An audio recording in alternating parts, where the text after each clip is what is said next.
Sejam muito bem-vindos ao Canal Médico. Me chamo Jorge Rejame, sou advogado especializado em Direito Médico da Saúde.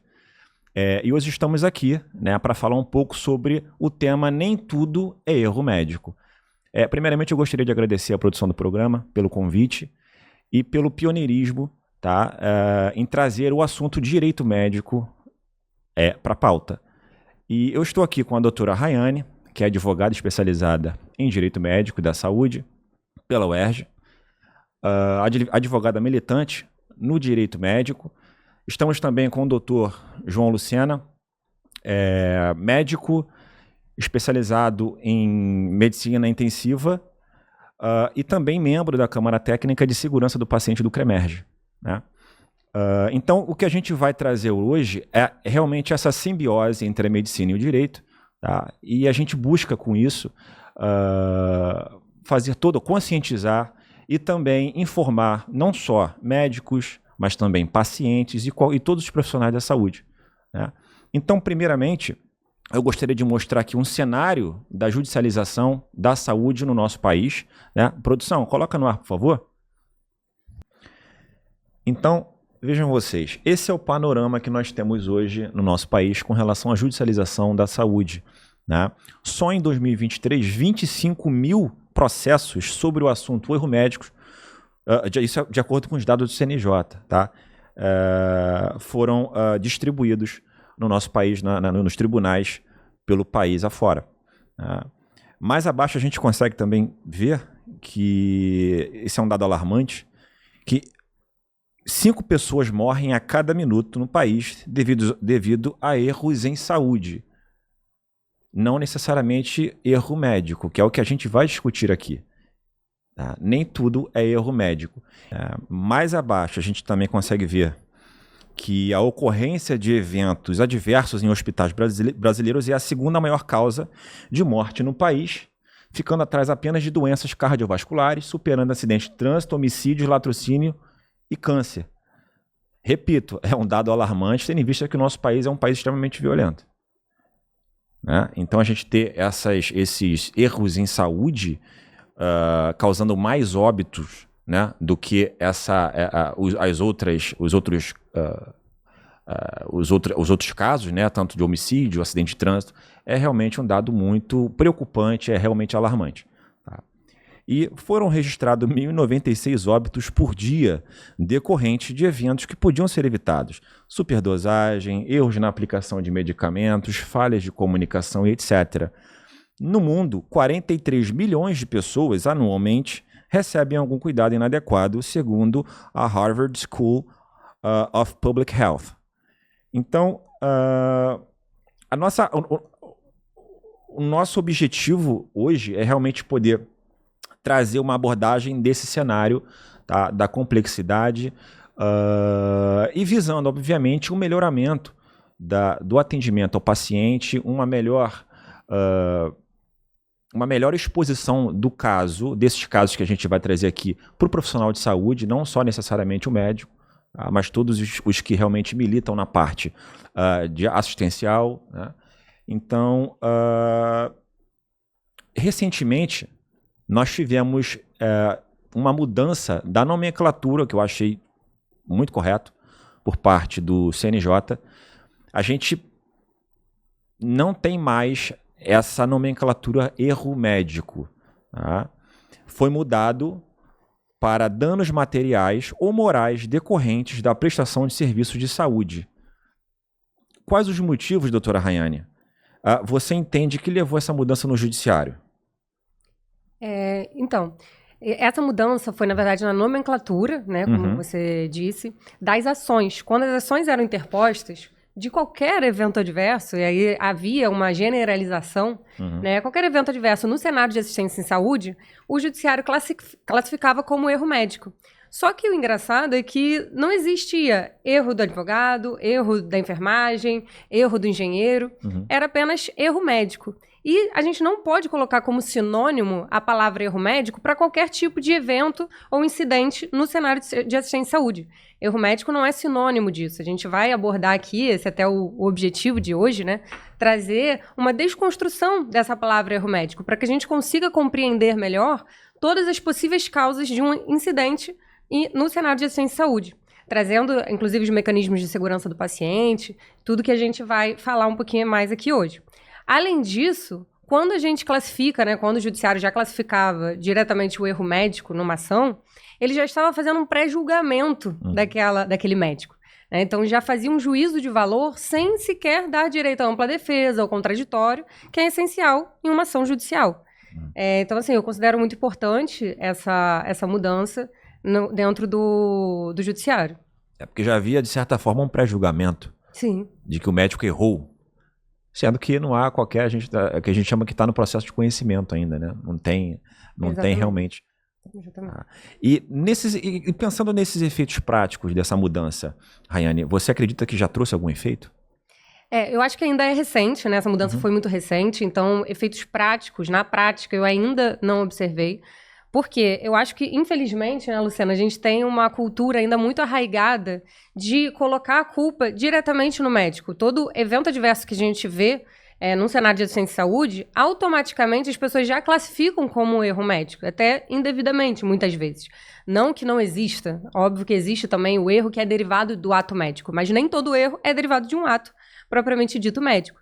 Então, a gente precisa mudar um pouco mais essa cultura, refletir melhor sobre a complexidade do cenário de assistência de saúde, para que a gente consiga classificar da forma correta. Eu acho que o primeiro passo foi esse, mudando a nomenclatura dentro do judiciário, e agora tem muita coisa boa aí, eu acho que a tendência, eu espero, que a gente tenha uma modificação dessa cultura, né?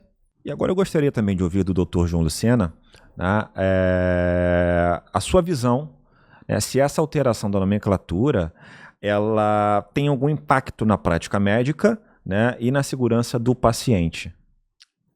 Bem, na prática não. Nenhum na segurança do paciente, nem na prática médica. Deveria haver no entendimento a respeito do fato, mas esse entendimento ainda é muito pouco divulgado, pouco conhecido. E quem gosta de se aproveitar exatamente desse tema erro médico é a imprensa. Então, e a acusação que normalmente o paciente faz, ele busca aquela que vai ter a maior receptividade. E qual é? É o erro médico. Então, qualquer coisa que ocorre dentro de um estabelecimento de saúde, que pode até apenas desagradar ao paciente, e é muito mais fácil abrir uma ocorrência policial dizendo que foi erro médico por negligência ou erro médico por imperícia, não importa, do que se você dissesse, não, isso foi um problema derivado da segurança do estabelecimento. Não, isso não entra para a imprensa. Então, para a imprensa, nada. Para o conhecimento geral, vai demandar tempo para conseguir chegar a espairar todas essas informações para todo, não só apenas o público, mas para dentro da própria classe médica e dos estabelecimentos de saúde. É mais fácil expor o que está mais raso, né? Do que você realmente se aprofundar no porquê do porquê daquilo ter acontecido. Exato, e rápido. Eu gosto de dizer que o médico é geralmente quem está no fronte de batalha ali, né? Quem é a ponta de lança. Não é só isso. Ele sempre é a última palavra em cima do ato. Então, a ele é dirigido toda a culpa. Por ele estar sempre à frente do ato. E a gente falando em ato, vou passar a pergunta agora para a doutora Rayane. Doutora Rayane, quais os fatores jurídicos devem ser considerados, né, avaliados, para que a gente possa realmente aferir se houve ali um erro médico ou não? Primeiramente, a gente precisa identificar se aquele dano, aquele evento foi ocasionado por um ato médico, realmente. E é identificado que foi ocasionado, que teve um nexo causal entre a ação médica, a ação ou omissão do médico, aí sim a gente passa a avaliar esse ato médico em si, ou essa ausência de um ato, né, que seria a omissão. E aí, para que a gente tenha uma eventual responsabilização, uma responsabilidade médica, esse ato médico precisa ser culposo, e essa culpa se divide em algumas modalidades, que seria a imprudência, a negligência ou a imperícia. O que seriam essas modalidades? A imprudência seria a falta no dever de cuidado, de forma mais resumida, né? A imperícia seria a falta de aptidão técnica, ou dentro daquela área da medicina, daquela especialidade, ou até mesmo para aquele procedimento, para aquela cirurgia. E a negligência é mais caracterizada, via de regra, como uma omissão. Então, quando ele deixa de fazer aquilo que deveria ser feito. Estando caracterizadas uma dessas 3 modalidades de culpa, ou até mais de uma, que tem casos que é mais de uma, aí sim a gente pode começar a buscar um erro médico, lembrando que para tudo isso precisa ser comprovada. Essa culpa precisa ser comprovada para que o médico venha a ser responsabilizado. Tá. Mas um ponto também importante aqui, né, que eu gosto de falar, é do Código de Defesa do Consumidor, que hoje, por mais que a gente que faz defesa médica, a gente entenda muitas vezes que o CDC, o Código de Defesa do Consumidor, não deveria ser aplicável à relação médico-paciente, porque eu não gosto de colocar a relação médico-paciente como uma televisão quebrada. Não é produto. Não é um produto, exatamente. Mas para o judiciário, ainda é pacífico, majoritariamente, o entendimento que a relação médico-paciente é de consumo. Então, tanto o hospital quanto o médico, ele estaria prestando um serviço ao paciente que é tido como um consumidor final daquilo. E, assim, apesar não, né? Na verdade, eu discordo frontalmente dessa classificação do judiciário, dessa aplicação do Código de Defesa do Consumidor, né, na relação do médico com o paciente, porque, na verdade, não é um produto que você vende. Na verdade, é uma relação interpessoal entre um profissional médico e alguém que necessita de algum tipo de ajuda. Então, realmente, na minha ótica, é bem temerário que isso seja o aplicado realmente pelo judiciário, né? E aí, quando a gente entende que o CDC aplica-se na relação médico-paciente, a gente começa a ter vários princípios do Código de Defesa do Consumidor aplicáveis a essa relação. Um que condiz muito mencionar aqui é a própria questão da inversão do ônus da prova. Porque quando inverte o ônus da prova, acaba que o médico, numa ação dessas, ele tem que comprovar que ele agiu de forma certa. E aí gera toda essa dificuldade. Por isso é necessário até que o médico tenha ali a documentação correta, né? Trabalhe com toda a documentação possível, porque num tipo de ação dessa ele vai ter que ter um suporte jurídico adequado e uma documentação para comprovar que ele agiu da forma certa. Seria interessante também citar que não é a profissão de médico, a medicina, fim.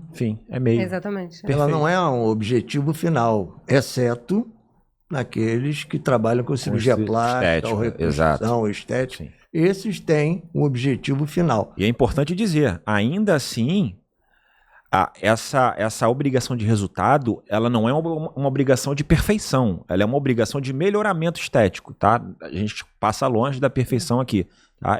O tribunal entende que deva ter realmente um melhoramento estético da pessoa que procura esse tipo de serviço. Né? E não é o resultado que aquele paciente quer. Porque muitas vezes o paciente chega hoje no consultório, eu quero ficar aqui igual a Gisele Bündchen. E você, médico, tome muito cuidado, tá? Não prometa resultados inalcançáveis. Ainda mais, né, paciente que quer ficar como fulano de tal e beltrano de tal. Né? Não, e o Código de Ética Médica, até com a nova resolução de publicidade, ele enfatiza muito isso, que o médico não pode, é vedado ao médico, garantir, insinuar ou prometer resultados. Então, não prometa nenhum resultado, você não é obrigado a alcançar um resultado específico para aquele paciente. E só para a gente pontuar, nessa questão, né, que você falou para a gente agora há pouco, como funcionaria a responsabilidade civil do médico nesse caso? Mais ou menos o que o doutor Lucena adiantou aqui. A responsabilidade médica, ela é de meio, né? Via de regra, ela é de meio. E ela é subjetiva, ou seja, o que significa subjetiva? Ela depende de uma comprovação de culpa. Então, é preciso verificar se o ato médico foi ocasionado, teve alguma imprudência, alguma negligência ou alguma imperícia naquele ato médico, para que ele venha a ser responsabilizado. E sempre tendo aqueles 3 princípios, aqueles 3 requisitos básicos de uma responsabilidade civil, que seria o dano, o ato em si, ou a omissão, e o nexo causal. Então, tem que ter esses 3 requisitos e tem que verificar se houve ali uma das 3 modalidades de culpa. Perfeito. E além da responsabilização civil do médico, tem alguma outra esfera em que ele possa realmente responder? Sim, o médico ele pode responder tanto na esfera civil, né, que a gente falou aqui, mas também perante o próprio conselho de classe.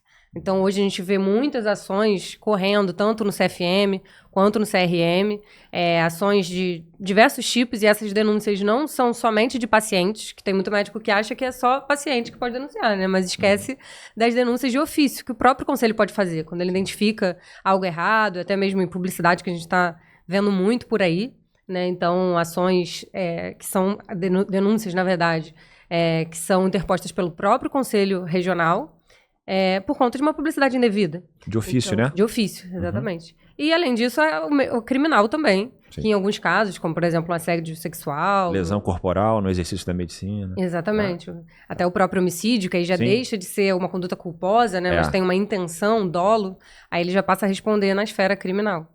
E eu vou trazer para a gente aqui um caso concreto, e eu queria saber da opinião dos senhores, né, acerca ali da responsabilização, se realmente pode ser considerado um erro médico ou não.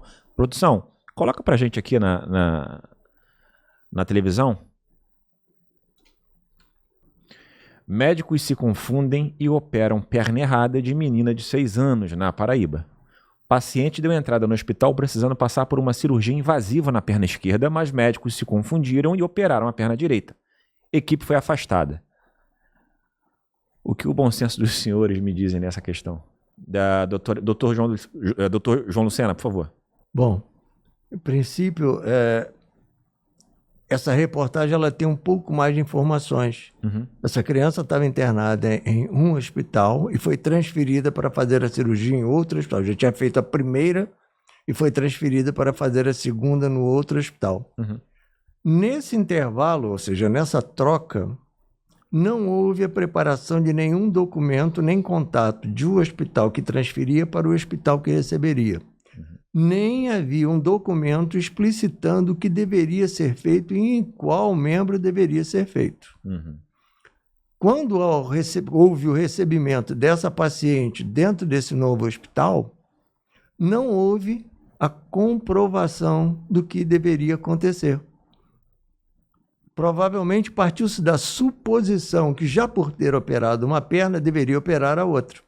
Uhum. Mas não houve o texto, não houve o contrato, e há um protocolo onde toda transferência de responsabilidade de um paciente para outro profissional ou estabelecimento deve acompanhar um documento mostrando tudo que essa paciente tem, o que precisa e quais sugestões para ela. Uhum.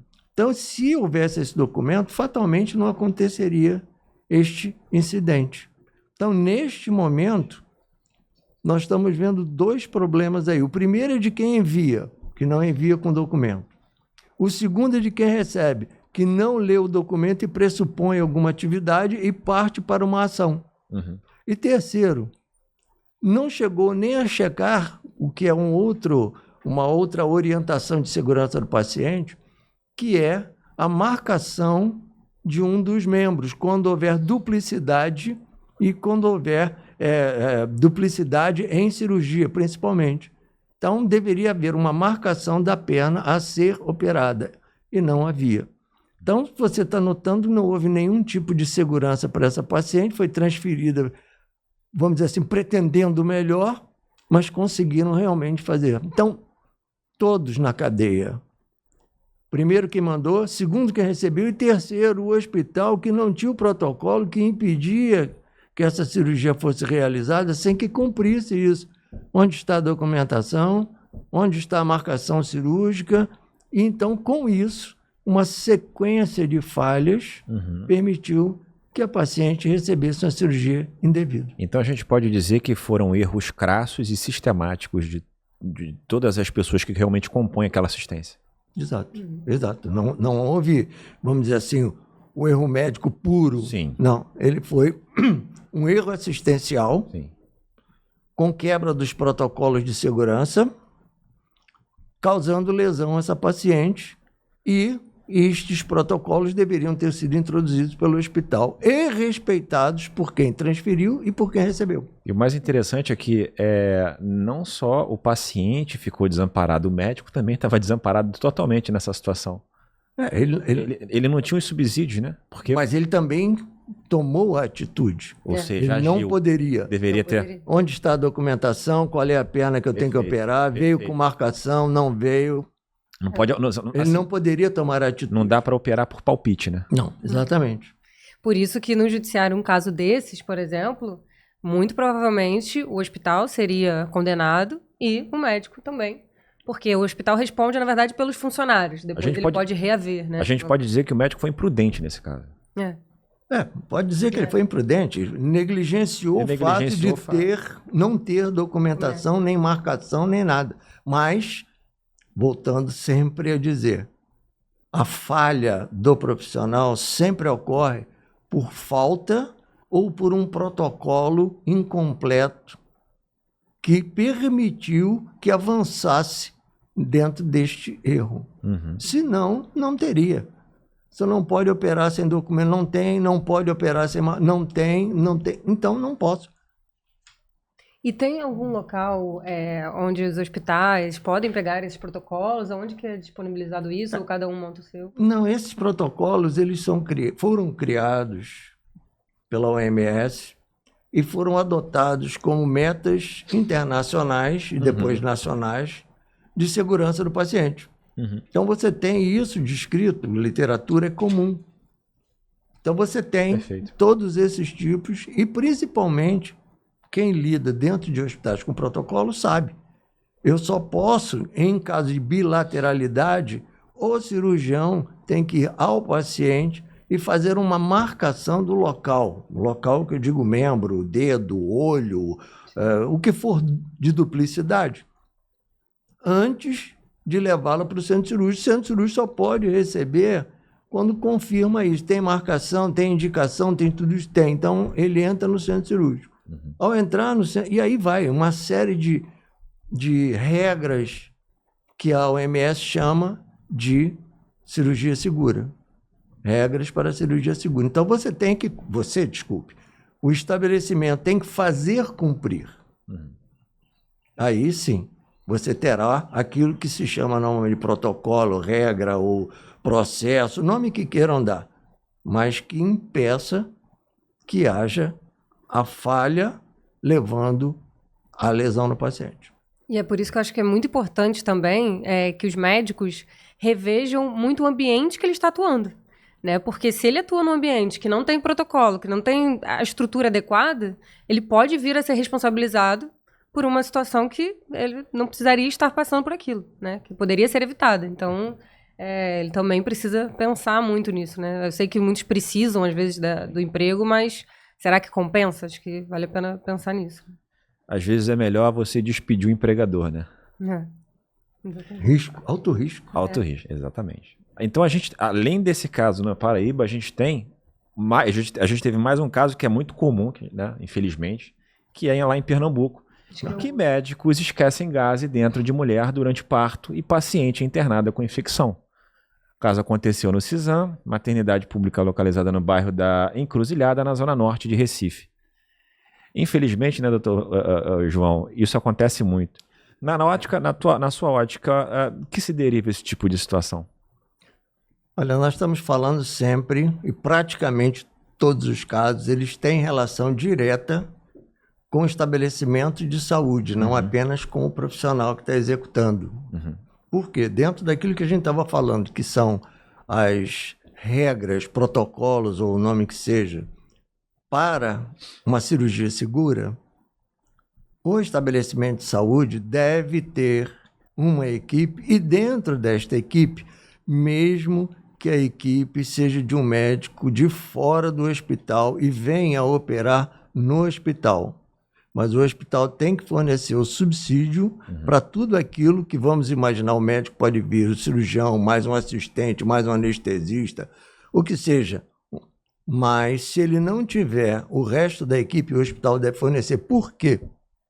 Porque um dos itens que é mais importante, principalmente em cirurgias que envolve muita participação, né? Muita gente, e o parto é uma delas, é necessário que tenha uma pessoa, pode ser o instrumentador ou uma outra pessoa, que vai contar tudo que entra na paciente e vai contar tudo que sai.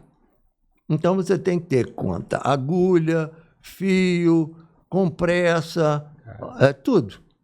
Entrou e com autoridade, olha bem, e com autoridade, mesmo que o cirurgião tenha fechado o paciente, doutor, abre porque tem uma compressa ou uma gase aí dentro. E o cirurgião abria. Então, se tivesse, quantas entraram? 12, doutor, só saíram 11. Pronto. Isso estaria resolvido porque esta pessoa se incumbiria de fazer este tipo de controle de tudo que... Não é só isso. Pode ser fio, catéter, o que for. Está lá dentro. Não pode. Se não tem esse tipo de segurança, corre-se esse risco. E que como os hospitais normalmente não têm ou não implantam esse sistema, estamos vendo aí mais uma vez que o problema não é apenas do profissional. Exatamente. É importante a gente colocar o papel do médico nessa situação toda. Exato. Na sua ótica, doutor João, você consegue classificar essa situação como um erro médico? Não. Não é porque... Por quê? Nós estamos falando de um parto. Mas imagine que fosse uma cirurgia cardíaca. Imagine que fosse uma retirada do pulmão ou parte do pulmão. São cirurgias mais complicadas, com possibilidade de maiores complicações, e muitas vezes o médico e a equipe estão preocupados com o ato. Verdade. E não se entrou uma gás a mais ou saiu uma a menos. Às vezes há uma hemorragia, ele usa vários compressas e gás. Então, o ato cirúrgico muitas vezes absorve essa atenção. Para isso é que existe essa pessoa que dá o apoio, deixando o ato livre para aquele que vai fazê-lo e não para contar. Perfeito. Aqui... É quase um apoio logístico, né? É um apoio. E aqui a gente não quer, obviamente, a gente está tentando trazer as duas visões. Né? Na visão jurídica, o médico muito provavelmente vai ser responsabilizado por esse tipo de situação. Não tem jeito. Porque é ele que está realizando o ato cirúrgico ali. Agora, é importante que a gente tenha essa visão ampla de enxergar os outros personagens dessa história. Né? Até para que numa ação, não somente o médico, caso ele venha a ser responsabilizado, não seja somente ele. Porque não é ele só o culpado. Isso está sendo muito claro, né? Como está sendo demonstrado aqui. O cenário de assistência à saúde ele é muito complexo e a gente precisa observar todos esses fatores, né? Dentro de uma cirurgia, dentro de qualquer procedimento quando um paciente está ali. Né? Ainda nessa temática, eu queria apresentar mais um caso, né? Para poder realmente saber a opinião de vocês. Né? Esse caso aconteceu em Minas Gerais. Olha só. O Hospital de Belo Horizonte é condenado a indenizar, em R$75 mil paciente que teve queimadura em cirurgia. Segundo o juiz, o hospital terá que pagar à vítima 40 mil por danos morais e 30 mil por danos estéticos. O marido e acompanhante da vítima terá que receber 5 mil por dano moral reflexo. Cabe recurso. Seria também um caso muito comum atualmente, doutor João, essa questão de realmente de queimadura em centro cirúrgico, um pós-cirúrgico, ou realmente durante esses procedimentos? Comum não é, porque nós não temos notificações suficientes sobre o fato, mas existem processos. É aí que você encontra onde está vamos dizer assim, a fraqueza do conjunto de ações de todos. Por quê? Porque se acontece um evento e ninguém notifica, a família vai e processa e aí aparece. É verdade. Tá? Então, essa é a via que não deveria acontecer. Seria a via que não é para acontecer. Por quê? Porque, neste caso, nós podemos ter o que a gente chama de incêndio até na cirurgia. São pequenos casos onde, no momento da cirurgia, 3 itens são usados ao mesmo tempo, ou quase ao mesmo tempo, que é a substância degermante, alcoólica, que é o oxigênio que o anestesista usa, que é uma substância oxidante, ou seja, estimula o fogo, e há a ignição, que é o bisturi elétrico. Isso pode ser bisturi, pode ser laser, não importa. Então, esses 3 usados, ao mesmo tempo, eles detonam uma chama, um fogo, que normalmente tem um relato na Sociedade de Proteção Anestésica Inglesa, em torno de 600 casos anuais, o que não é o caso no Brasil. Mas eles acontecem, a maior parte é tórax, pescoço, face, olhos, que são a maioria, mas isso não impede que possa acontecer dentro do paciente. Numa cirurgia onde, às vezes, por um problema cirúrgico, não é por um erro, há liberação de gases intestinais. E o gás intestinal é extremamente inflamável. Pronto. É o suficiente para que haja ignição a chama acontece dentro do paciente, queima. Então, nós temos relato, paciente operando hérnia, tem queimadura em abdômen, tem queimadura em tórax, tem queimadura em região genital, e isto é decorrente desse conjunto de ações, que para ser impedido, novamente, tem um protocolo para cirurgia, para não haver queimadura, que é quando normalmente a enfermeira passa a substância degermante que tem álcool, tem que secar completamente. Quando vai começar, o anestesista deveria reduzir o mínimo ou até suspender o oxigênio por ser oxidante, ou seja, estimulante. E o cirurgião só poderia executar o início depois que os dois dessem o ok. A enfermeira e o anestesista. Aí ele faria, e isto eliminaria o risco de que se chama da tríade do fogo ao mesmo tempo, no mesmo local. Perfeito. Inclusive, a gente tem um caso, obviamente a gente não pode expor, mas exatamente desse assunto. Uma paciente foi fazer uma cirurgia plástica, né? Até não era uma cirurgia reparadora, era uma cirurgia estética na região dos seios e nariz, então foi uma rinoplastia e uma colocação de prótese mamária, e teve uma queimadura do abdômen para baixo, na região parte pegando ali. Parte interna de virilha, parte né? Interna de corpo. Partes íntimas. Fora da cirurgia. Durante a Não, cirurgia. fora do local. Sim, fora do local da Fora do cirurgia. local, absolutamente Não tinha nada a ver. dissociado do que foi realmente operado, né? E ela relata que ela ainda estava, obviamente, anestesiada, mas sentiu aquele calor, tentou falar um pouco com as pessoas que estavam ali, a equipe cirúrgica. Depois eles tentaram abafar, de certa forma, a situação, falando que ela teve uma reação alérgica, mas teve laudo comprovando que eram bolhas de queimadura, né, provenientes de queimadura. Isso tudo é avaliado numa ação com uma boa perícia também, né, e com... Todos esses itens de queimadura, independente, não apenas esse durante a cirurgia, mas queimadura por placa, queimadura por equipamento de aquecimento, tudo isso. Nesse caso foi uma manta térmica, não é? Manta térmica, né? E principalmente quando lesa o paciente, eles deveriam obrigatoriamente ser notificados à Anvisa. Para isso é necessário que exista dentro do estabelecimento de saúde um núcleo de segurança do paciente, que não obrigatoriamente exige, embora seja uma exigência da Anvisa que todo estabelecimento de saúde tenha um núcleo de segurança. E, infelizmente, muitos não têm. Um grande número não tem. E quando tem, eles não notificam. Se você for ver os relatórios da Anvisa, você vai ver que a quantidade de estados do Brasil que tem notificações mais significativas são 6. Os outros 20 estados, 21 estados, né, 20 e o Distrito Federal, não tem. Então você nota que ainda há um caminho muito grande para se conseguir uma cultura de segurança dentro dos próprios estabelecimentos de saúde. E nesse caso de queimadura, né, que a gente está mostrando aqui na reportagem, isso pode ser, como o senhor classifica, como você classifica esse evento? É realmente um erro médico ou um evento adverso? Bom, é um evento adverso, sim. Né? Lembre-se que ele ocorre antes da cirurgia. Então, ele não tem o ato, nem vamos dizer assim, o resultado do ato. Perfeito. Tá? Então, ele é um evento adverso. O problema é que na visão externa, quem está comandando o ato é um médico.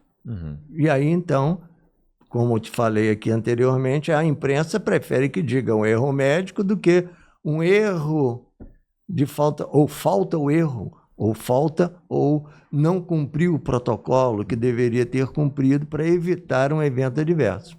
Exatamente. Entendeu? E eu queria agora ouvir da doutora Rayane. Doutora Rayane, a gente pode falar agora um pouco sobre as hipóteses de iatrogenia. Os médicos conhecem bem realmente essa nomenclatura. Como o judiciário enxerga essas hipóteses de iatrogenia?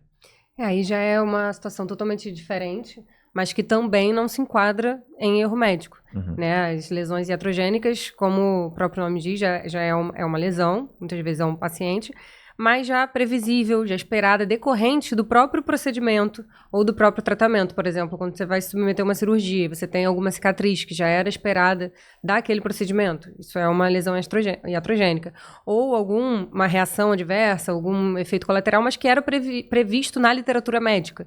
Então, aquele tipo de tratamento já pressupõe, em muitos casos, algum tipo de efeitos colaterais. Isso já é previsto também na literatura médica. E que são situações que muitas vezes o médico indica porque vale a pena mais para o paciente se submeter àquele risco do que deixar de fazer o procedimento ou aquele tratamento. Esse tipo de iatrogenia, as iatrogenias, elas não podem ser classificadas como erro médico. Mas o que vem ocorrendo muito? O paciente que não é informado sobre isso, né, ele não tem ali uma informação adequada, não assina um termo de consentimento, que a gente vai falar um pouco mais sobre isso também. Ele não teve a informação adequada e, obviamente, ele não tem conhecimento técnico para diferenciar uma lesão iatrogênica de um erro médico. Então, ele vai acabar classificando como erro médico, vai acabar ingressando com uma ação judicial em face daquele hospital ou daquele profissional de saúde. Principalmente porque, dentro da própria descrição, você tem a complicação do ato. Uhum. E seja ela qual for, em qual tipo de cirurgia, tem uma complicação. Acontece que tudo tem um limite a respeito do que podemos, como é que se diz, do que podemos avaliar. Uhum. Porque foi o que a Anne falou, a comunicação é a única arma que o médico tem para se defender de tudo aquilo que é colocado como complicação, iatrogenia, culpa, de algum evento que possa acontecer durante um ato ou pós-ato, mas que esteja relacionado com a ação dele. Se ele não fez essa comunicação, e eu acho que vai explicar melhor a respeito disso, é a única arma que ele tem. Se ele não fizer isso, está perdido. E do ponto de vista jurídico, doutora Rayane,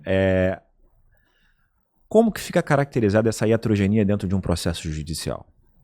É como lesão iatrogênica mesmo. É uma iatrogenia que tira ali do erro médico e muito provavelmente esse profissional não vai ser responsabilizado. Ele não vai ter um dever de indenização, por exemplo. É uma causa de excludente de licitude.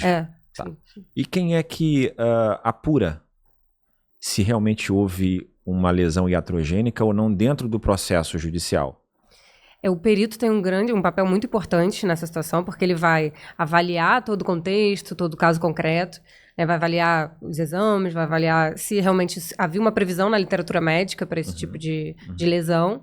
E havendo, ele vai laudar e isso o juiz vai analisar, porque quem decide ao final é o juiz, obviamente, né? Mas o laudo pericial ele tem um grande papel nesse cenário, porque o juiz, na maioria das vezes, ele não tem conhecimento técnico. Né? Nesse caso, ele é imperito. O juiz é imperito na questão médica. Sim. E ele, por vezes, ou 99,999% das vezes, ele acaba seguindo o que diz o laudo do perito. Claro. Né? Por isso que é muito importante ter uma fundamentação muito bem embasada, né? Realmente uma defesa feita por profissionais especializados na área e ter uma assistência pericial adequada, porque o perito, nesse tipo de ação, que agora não se usa mais a nomenclatura médica, mas que antes era classificada dessa forma, a perícia tem um papel bem fundamental. A gente deve até trazer aqui no canal um programa sobre essa questão da perícia, né? E você acha que nessa hipótese de iatrogenia, você acha que o hospital ele realmente poderia responder pelo dano, algum tipo de dano ao paciente, ou não? Não, a responsabilidade civil hospitalar ela é um pouco diferente, né? Porque todos esses casos que a gente viu aqui, muitas vezes a responsabilidade vai para o hospital, porque o hospital ele é uma empresa. Então, diferente do médico, que tem uma responsabilidade subjetiva, porque ele é uma pessoa física, a empresa ela assume um risco, né, do empreendimento. E por ela assumir o risco do empreendimento, ela tem uma responsabilidade objetiva. O que é uma responsabilidade objetiva? Responde independentemente da culpa. A gente viu que na hipótese de responsabilidade civil médica, a gente tem que analisar todas aquelas modalidades de culpa para aí, então, a gente responsabilizar efetivamente, condenar, digamos assim, um médico. Já o hospital, ele responde independentemente de culpa, né? Responsabilidade objetiva. Sim.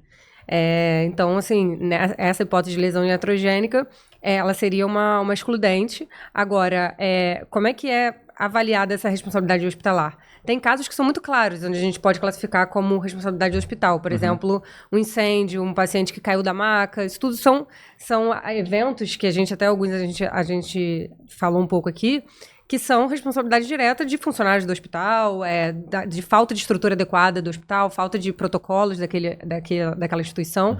Então, ela vai ser responsabilizada por isso. Agora, quando é um ato médico, aí a gente tem que analisar o ato médico, como eu falei aqui no início, para ver se houve alguma daquelas modalidades de culpa, se tem alguma excludente de ilicitude, como a iatrogenia.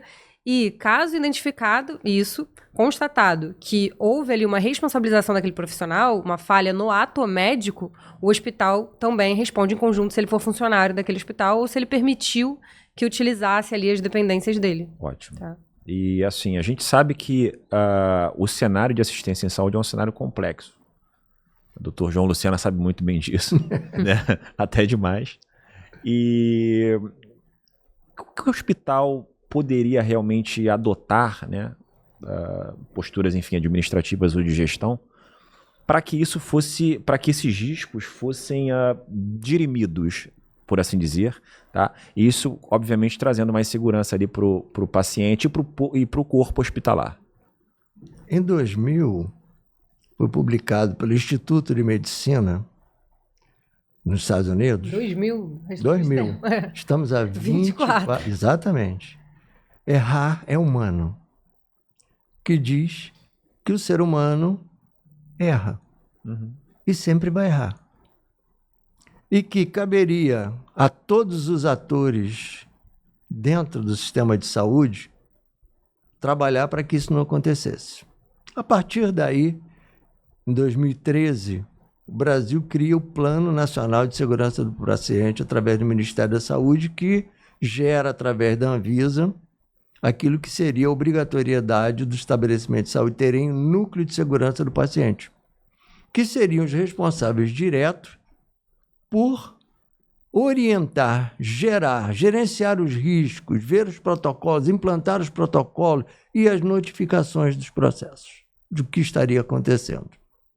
Aquilo que eu falei antes, tal fato, 24 anos depois, ainda não se implantou no Brasil de forma definitiva. Então, isso significa dizer que ainda estamos 24 anos atrás deste primeiro, porque nesse errar é humano, ele dizia exatamente alguma coisa similar ao que se mostrou com uma forma mais, vamos dizer assim, jornalística. Dizia que a quantidade de pacientes que morriam nos Estados Unidos era como se um Boeing cheio de passageiros caísse e morressem todos, todo santo dia. Olha bem. Então era bem para chamar a atenção, né? Um Boeing cante. Já imaginou? Caiu um Boeing aqui no Rio, um em São Paulo, amanhã um em Salvador. Entraria em comoção, né? Então essa foi a forma para chamar a atenção. O que chamou, mas não conseguimos ainda caminhar para chegar nem perto da meta, que seria o quê? Qual é a função desse núcleo? É implantar todos esses protocolos e tudo mais de segurança, gerenciar isto, para analisar o que acontece, para permitir que se tomassem novas medidas, baseado no quê? O ser humano erra e vai errar. Temos que bloquear isto. Perfeito. E quer acrescentar alguma coisa, Rayane? Não. Não, só é porque a gente não vai conseguir entrar em todos os detalhes de comunicação, vou falar um pouquinho mais. Mas aquela parte, até a teoria do queijo suíço fala muito sobre isso, né, doutor?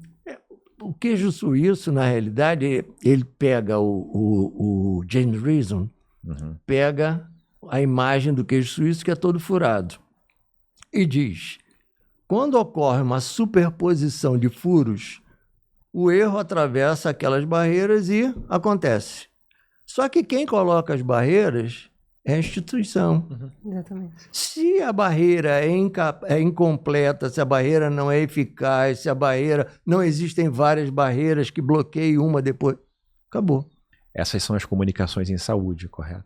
Não, tudo que nós falamos aqui a respeito de alguém para contar a gase, de você ter o protocolo de marcação de bilateralidade, tudo isso são os protocolos de segurança, que são as barreiras. Sim.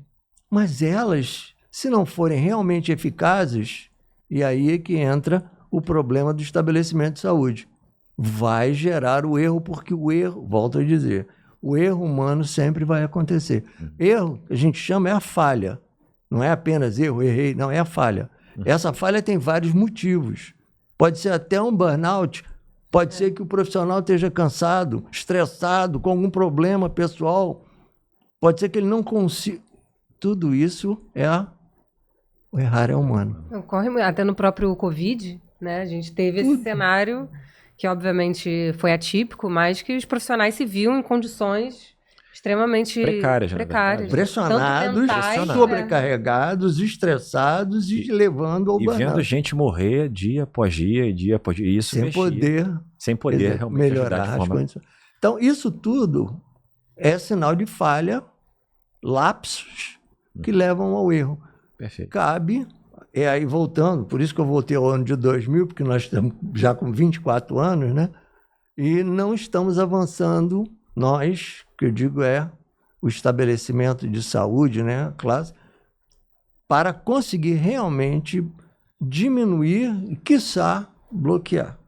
Perfeito. Por hora, não.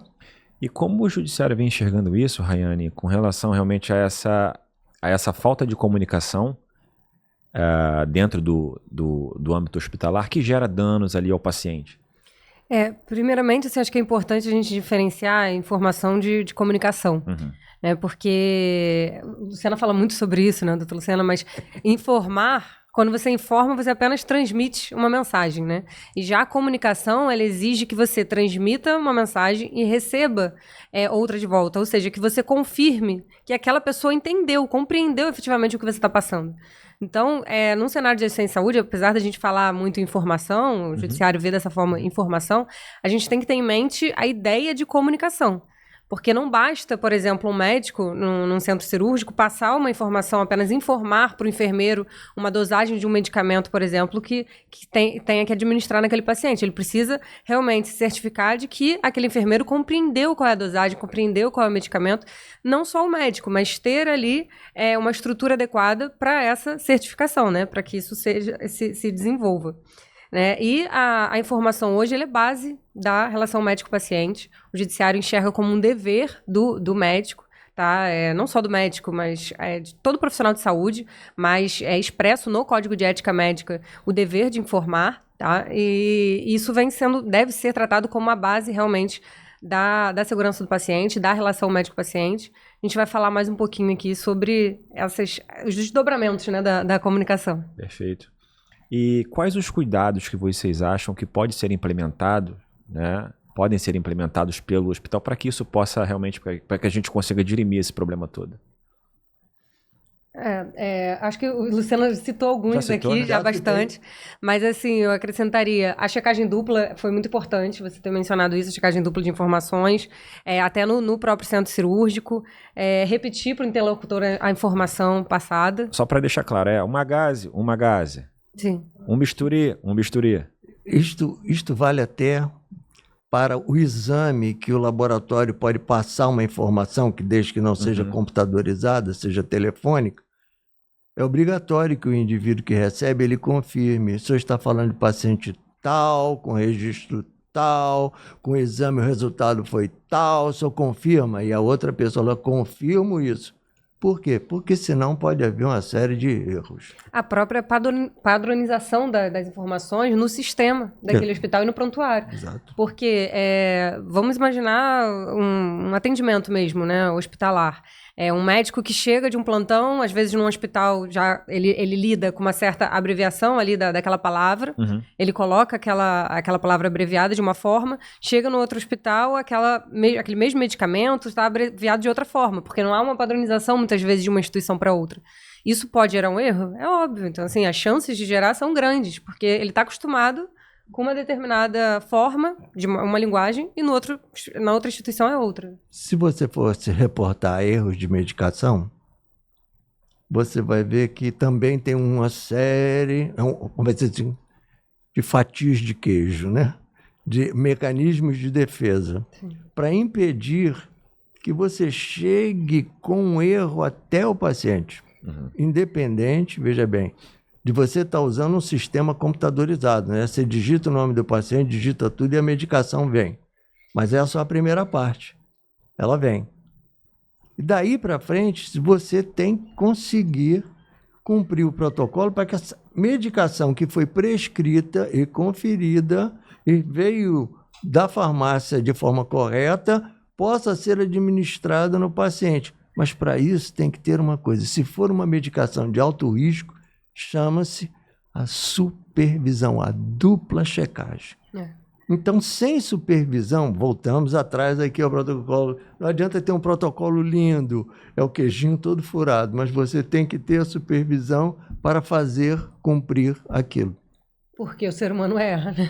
Senão, foi lá de 2020. O ser humano é falho. Se o ser humano é falho, a gente precisa adotar protocolos para prevenir essas protocolo e supervisão. O problema é supervisão. Como é que você vê essa questão da comunicação, Raiane, por exemplo, na relação médico-paciente?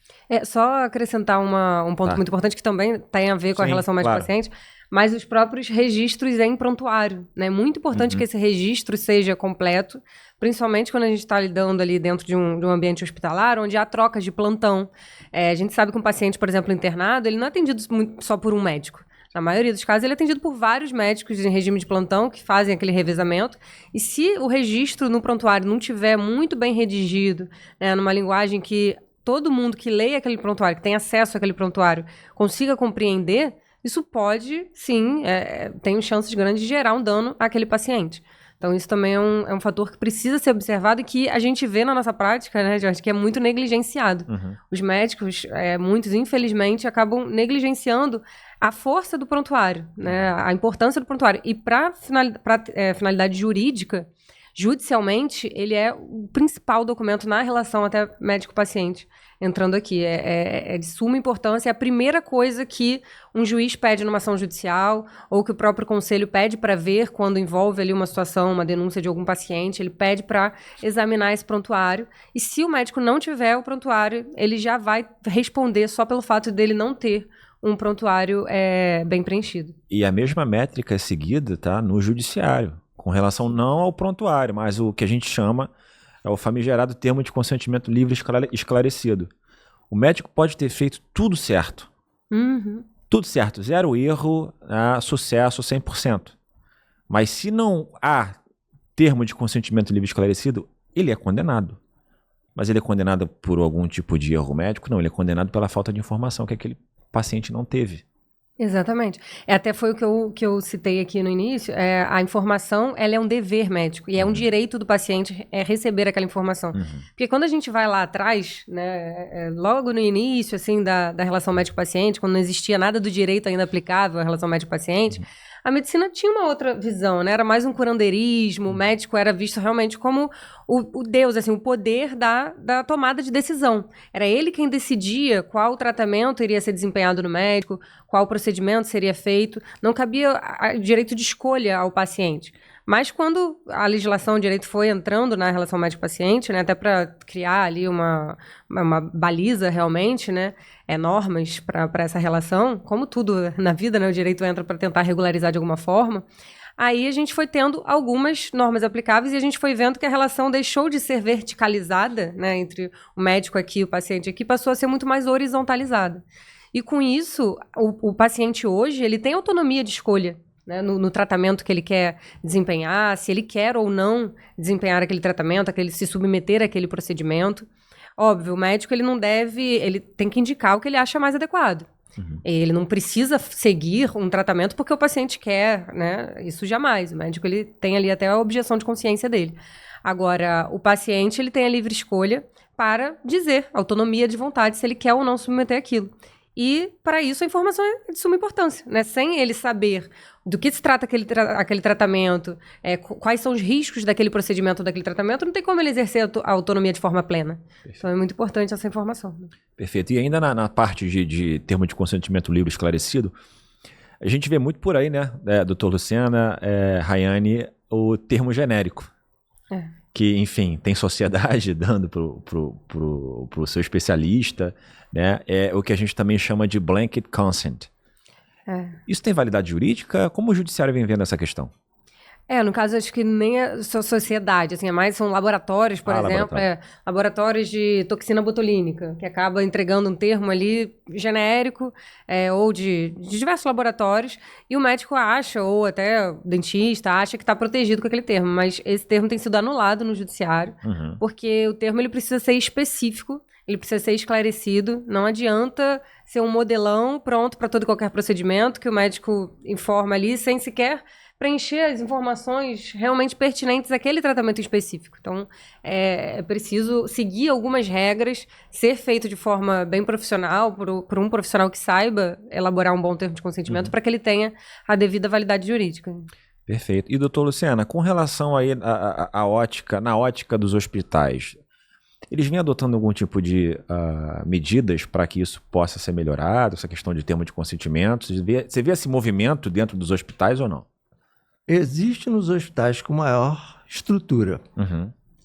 Aí existe. Porque, em princípio, o termo de consentimento informado ele não é obrigatório que seja diretamente o médico que vá, mas ele deve conter as informações que estão... Então, por exemplo, não é apenas para o ato cirúrgico.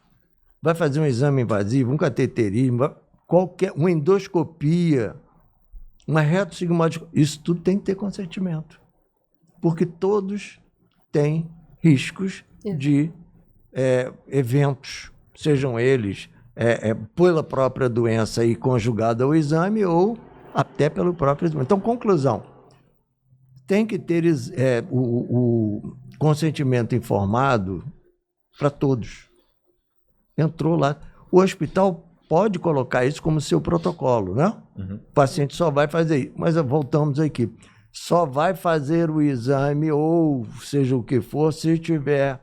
E isto tem que ser cobrado, ou seja, tem que ter supervisão para que não aconteça nada sem que haja o consentimento prévio. E, alguns anos, uns bons anos atrás, quando o paciente chegava para internar, por exemplo, ele recebia um papel de consentimento. Preencha aqui. Desmaiado, praticamente. Que vale tudo. Pode morrer, acabou. Não, e não só com relação ao TCLE, que a gente chama de TCLE, né, que é o termo de consentimento livre e esclarecido, mas também aos prontuários e o processo informacional. Não, o prontuário aí, ele seria a segunda grande arma do médico, né? E ele não olha ainda o prontuário como uma arma de defesa. Que ele é o histórico do paciente. Ele não olha. Por quê? É um trabalho, preencher, digitar, botar senha, se for tudo computadorizado, ou então na mão, então é pior. Aí ele resume tudo, né? Foi bem, tá tudo certo, boa, tchau. Então, ele ainda não conseguiu conscientizar que tudo que ele escreve da forma que for o mais correto possível e o mais explicativo é arma para ele, é defesa dele. Perfeito. Esse é que é, vamos dizer assim, a forma com a qual se estimula para ver se ele consegue assumir essas posições. Eu gosto de dizer até que assim, a comunicação é uma via de mão dupla, né? Esses termos, essa documentação, tanto o prontuário, porque o prontuário pertence ao paciente, por mais que ele esteja em posse, né? Ele deva ser armazenado, guardado com o médico ou com a instituição, mas os dados ali contidos pertencem ao paciente. Então, assim, ele é de suma importância para o paciente, mas no momento que ele precise, e uma prova a mais importante, a basilar ali da relação médico-paciente. É muito importante que esteja tudo redigido em prontuário. Os detalhes mesmo, como o paciente chegou àquela consulta ou aquele atendimento, né? O histórico clínico, doenças, comorbidades pré-existentes dele, o que ele faz uso, hábitos de vida. Isso tudo é muito importante que esteja no prontuário. E o próprio termo de consentimento, como o próprio nome já diz, não é uma mera informação. Ele tem que ser esclarecido. O que é esse esclarecimento? Precisa estar numa linguagem acessível àquele paciente. Não esquecer que o prontuário não é só do médico. Exatamente. Todos têm que escrever no prontuário tudo aquilo que tem referência a qualquer ato. Quer dizer, então não é apenas, porque a gente está falando aqui, parece que o negócio é só para o médico, não é todo mundo, é enfermeira, fisioterapeuta, nutricionista, todos. Isso, quando a gente está no ambiente hospitalar, se torna ainda muito mais complexo. Eu costumo dizer que guerras são vencidas e são perdidas por conta de um bom prontuário. É isso. Porque muitas vezes até o médico pergunta assim, mas se eu já tenho um bom prontuário, isso numa relação médico-paciente mais assim, profissional que trabalha numa clínica particular. eu já tenho um bom prontuário, coloco tudo no prontuário, eu preciso de um termo ainda assim. E aí, eu costumo dizer, primeiro, o que está lá no prontuário, óbvio, vai ter a maior força, mas é a palavra do médico, é o que o médico está redigindo. Num termo de consentimento, ele vai dar, primeiro, ele vai passar a informação para que o paciente possa ler, compreender o que ele vai se submeter, né, entender os riscos daquele tratamento, daquele procedimento e expressar a sua autonomia, se ele quer ou não realizar aquele tratamento, aquele procedimento que o médico está indicando. Né? E é nesse documento de termo de consentimento que ele vai poder assinar que ele realmente compreendeu tudo aquilo que o processo informacional da consulta já foi passado. Né? Então, eu até digo que é como se fosse um resumo do que foi abordado em consulta. Se você deve, na consulta, informar ao paciente sobre aquele tratamento, as peculiaridades do tratamento ou do procedimento, os riscos que ele vai ter, o pós-cirúrgico, quais são os cuidados que aquele paciente deve ter no pós-cirúrgico. Se o médico precisa esclarecer isso tudo em consulta, o termo nada mais é do que uma formalização, né, por escrito, de tudo isso que está sendo abordado de forma verbal. E ele, então, é uma prova também para o médico, caso ele venha precisar, né, e aí, tirando um pouco o lado da medicina defensiva, cumpre com o direito do paciente, que é de expressar a sua autonomia, que é de ter a informação adequada. E outra coisa, para você médico que está aí do outro lado, a falta é penalizada, o excesso não. Então, peque por excesso, nunca por falta. E hoje o judiciário entende que a mera negligência informacional, ela já gera o dever de indenizar. Sim. Então, por mais que às vezes não tenha ocorrido algum dano àquele paciente, que não tenha uma falha ali que gerou algum dano ao paciente, se ele não informou, ele já tem a negligência informacional, ele já pode vir a ser responsabilizado pela mera falta de informar. Então, sim, é muito importante. Lembrar que o consentimento informado, ele pode ser preenchido pelo representante do paciente. Perfeito. Não é apenas do paciente. Sim, por exemplo, menor de idade ou que está inconsciente. Exato. O representante não preenche o prontuário, mas no consentimento informado, as informações podem advir do responsável, se o paciente estiver consciente, não estiver consciente, se for menor. Tudo isso o responsável é que vai avalizar. Quer dizer, então, não é o que está escrito no prontuário apenas.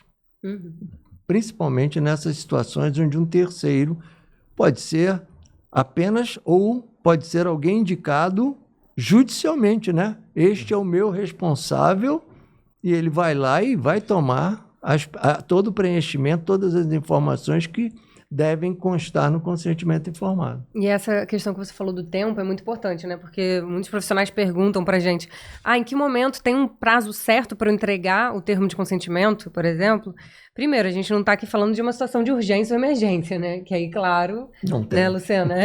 Aí não tem como entregar um documento para o paciente numa situação, vai prevalecer ali a vida daquele paciente, claro. E no momento oportuno ele pega o consentimento. Agora, quando a gente está lidando ali com uma situação, uma cirurgia eletiva ou um tratamento eletivo, o ideal, não existe um prazo estabelecido, tá, numa lei ou numa norma, mas tem que ter um prazo razoável para que o paciente possa ler e compreender. Como a Luciana falou, não adianta entregar 10 minutos antes do procedimento e achar que o paciente, que isso vai ser válido. É considerado inválido isso. Não tem a menor condição de ele realmente consentir com qualquer coisa que seja. Exato.